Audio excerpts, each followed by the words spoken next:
Hi, this is EJ and Samia from Turtle Tank, and welcome to another edition of T Squared Turtle Talk. Turtle Talk. Turtle Talk. So, EJ, today we're talking about something that's related to productivity. Mm-hmm. And you are the one out of the two of us that is the productivity master. Mm-hmm. So, the question is, what are the 4 things that get mislabeled as procrastination? A lot of us think we're procrastinating, but in reality, there's something else going on. And you've cited 4 things that we often mislabel as procrastination. Yeah. So what are those things? Okay, good. I think before I go into those 4 things, I think the reason that this is really important to me is because I spent a lot of my life like beating myself up for being a procrastinator. Mm-hmm. You know, I'm one of those people that like in college would work on my term paper like the night before it was due and like pull all-nighters. And even though I had the best intentions, I was really into planners and I love mapping stuff out, I would always end up procrastinating and I just would always beat myself up about it. Yeah. And so I just wanted to learn like, okay, what is really going on? And I found out like anytime I was procrastinating, I always had like a really good reason why I was. Mm-hmm. And I found this thing was true when I started working with clients. It's like, there's always a good reason why you're procrastinating. And it's really important to like look under the surface and understand what's at the root of your procrastination so that you can actually like handle it by addressing it properly. And instead what people do is they judge themselves, they think they're lazy, they beat themselves up, they go buy a new planner, and you know that ends up like not working and kind of get into like this like self-fulfilling cycle where you're just like, I'm a procrastinator, I'm hopeless. And that's just not the truth. So what I suggest instead is that you, next time you're procrastinating, you do an inventory to see like if one of these 4 things is at the root of your procrastination. And then once you determine what's at the root of your procrastination, then you'll know the next step that you need to take to kind of move yourself forward. So what's number 1? Number 1, the biggest thing is we are notorious as human beings, just notorious like overcommitters, you know, and we tend to underestimate how long something is going to take us to do. I'm definitely guilty of that. Yeah. And so I think that, you know, the first thing is just like realizing that if you're procrastinating, it's probably because you've overcommitted. Like you've set an impossible like schedule or standard for yourself that you can't meet. So you actually not meeting it is not like, you know, a deficiency on your end. It's just reality. It's just a reality check. And it's just an opportunity for you to learn how long does it actually take me to like write an article, you know?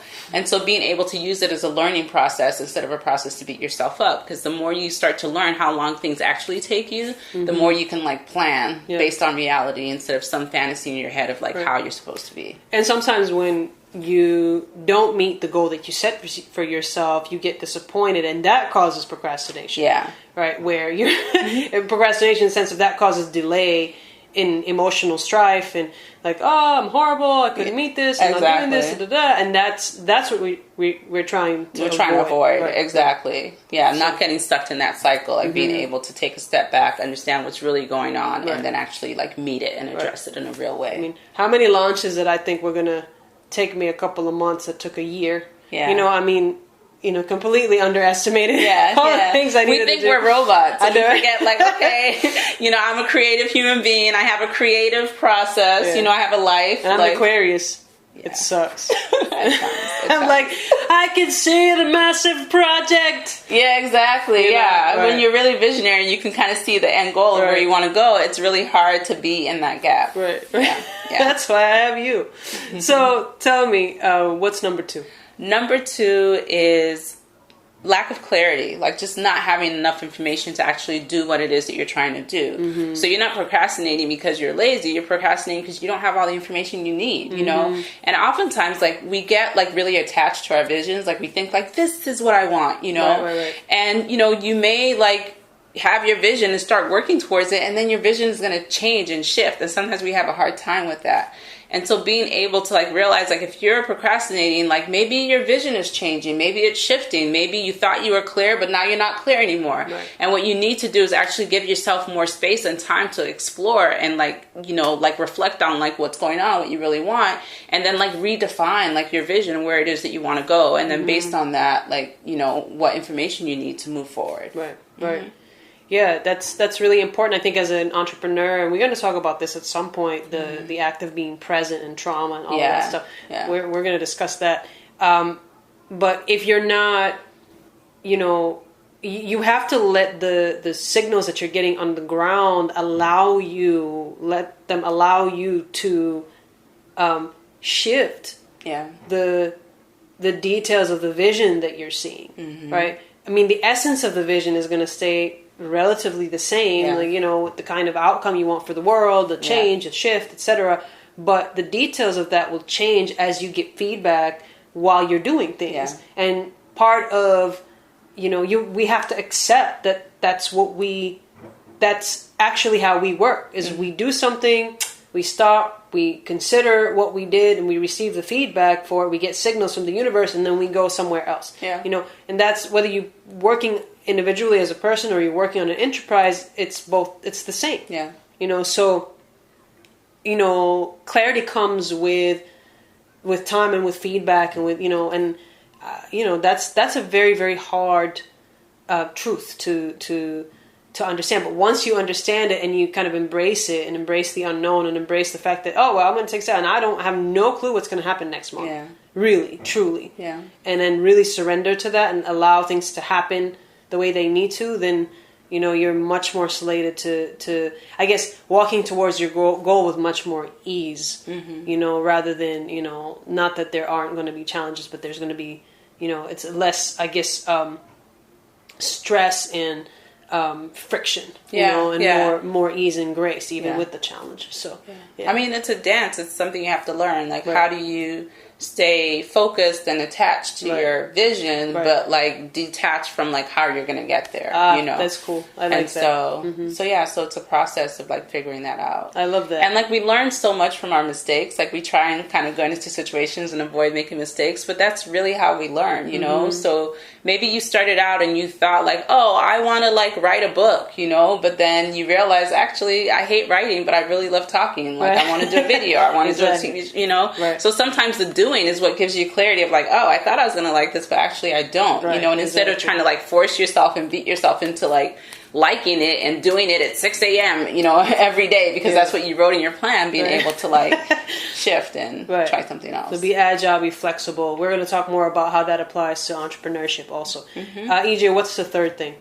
The third thing is, I think it's probably like the biggest thing is just like fear, you know, and people not realizing that, you know, they're procrastinating because they're afraid of actually like accomplishing their task, you know, like they're afraid of how their life is going to change, because your life is going to change. Like anytime you like take an action, it's going to change your life. And even though you may be taking an action that's moving you towards what you want, like what you want may also come with like responsibilities, you know, may come with like, you know, less time to yourself, less time that you may have with your family. And so sometimes like those fears of like the changes and the effect it's going to have on you is actually what holds you back and maybe has you be like, well, maybe I don't want to like finish that right now because I want to kind of keep my life the same and, you know, kind of stay stuck in the comfort of like what I know.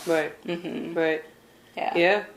That's, I don't think I have anything to add on. You don't have a personal story to share about that? No, I don't. I'm thinking about what, the fear of being great, and the fear of being powerful, the fear of what the ramifications of that means, you know, the responsibility, you know, and then some of the stuff we talked about earlier in terms of the fears that we have, the fear of being excommunicated, not belonging anymore, everything shifting around you, and then the fear of we have a snoring dog. which we tried to trap in a room, but I think that's inhumane. So yeah, we can't be talking about freedom. I know, then, right? Like, trap Batu in the room. That's too much. It's not gonna work. And so that, and the fear of being great and then being, shut down because you're transgressing, one way or another. Yeah. Okay, so what's number 4? Number 4 is probably the biggest one, and the one that gets me the most eye rolls when I tell people, like, you know what, you're not procrastinating, you're just tired, like, you just don't have the energy to do what it is that you're trying to do. Right. Like, you probably haven't been sleeping enough, you're probably sleep deprived, you're probably stressed out. When you're stressed, that's not the time to be creative or, like, solving problems. Like, you just can't do it. Right. And so just being able to, like, recognize, like, sometimes you're, like, binging on a TV show because you need to zone out or you need to, like, rest. You know, you need to give your brain a break, a pause. Yeah. So just being able to, like, recognize, like, just learn how your energy works. Like, how do you show up? How do you act? How do you treat yourself when you're, like, running low on energy? And then what are the things that you need to do to, like, rebuild your energy? Right. And you need to do that before you actually start working on your stuff. Otherwise, you're not going to get it done. You're not going to be able to concentrate. You're not going to be able to focus. Yeah. And so really, like, your energy and, making sure you have enough energy to actually do what you want to do is, like, the 4th. And probably, I think, one of the most important reasons why people procrastinate. We're burnt out. Yeah.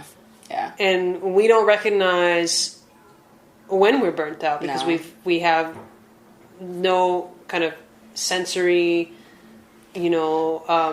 mark or sensory understanding what that is. Exactly. I mean, I think we do, or we're so numb to it. We're so used to kind of just, like, pushing ourselves and kind of pushing past, like, the signals that our body gives us that it's like, hey, I'm tired, I need a break. And we're just like, no, I'm like, no pain, no gain. Like, I'm just going to just do it, Yeah. And so I remember a story that you have for this in terms of, and we're going to talk about energy drains later. Yeah. And maybe you want to save that story for later in terms of, like, I'm curious now. What's the story? No, but the understanding that and we talk about this a lot, like, the first thing you have to do is not pile stuff on to your plate. Maybe it's remove the things in your life that are draining you and shift those dynamics first before you start doing new things. Yeah. Because you can't add, it's like, I always use the metaphor, like, when you buy new furniture, you don't just go buy the new furniture and bring it in your house and you're like, oh shit, I bought this new couch and I have an old couch in the house too. Yeah. Like, oh shit, I had to take the old couch out first and then bring in the new couch. Yeah. You can't bring in the new couch when the old couch is still there. Yeah. There's no space in the house. Yeah. And so part of it is, we're going to talk, I think, more about energy drains later. Yeah, and I'm really glad you brought that up because I think that, I think beyond just, like, sleeping right, eating enough water, like, eating, nutritious food, there's also, like, being able to get rid of the things that are actually draining your energy. Actually create the space for you to begin to do the things that you want to do. Right. So you could be procrastinating because you don't have the space to do the work. Exactly. And that's not. Or you're labeling it procrastinating, but it's like, no, it is actually important for you to, like, clear through your papers or to, like, throw out folders. Yeah. Get rid of a couch. I know. Wash your laundry. Yeah. Yeah. Because you don't want to smell while you're doing your work. Clean your armpits. Yeah. I know. I'll make jokes about that. We'll get there. And so to summarize, the next time that you think you're procrastinating, ask yourself these 4 questions. 1, like, have I overcommitted? Like, is it realistic for me to accomplish this thing that I'm trying to get done in the time frame I've set? 2, do I have all the information I need to get this done? Is it still what I want? What do I need to get clear about? 3, what am I afraid of? How am I afraid my life is going to change if I actually accomplish this? And then 4, do I actually have the energy to do what it is that I've set out to do? Yeah, perfect. Mm-hmm. So we're going to give you some practical tools to deal with this stuff, especially EJ is very big on practical stuff. She's a Taurus. So that's her thing. Yeah. And if you like this topic and you want a free live class on this topic with EJ at the helm, then share this with everybody else. And also go ahead and like us. If you're watching us on Facebook, like us on Facebook. If this is YouTube, subscribe to YouTube, our YouTube channel. And you can also join us on our mailing list at turtletank.co to find out more about the new programming that we have, upcoming programming, free and other offers. So We've got a lot coming your way. All right. This is Turtle Talk out. Turtle Talk out. I like that. We're out. Out. Out. Bye. Bye.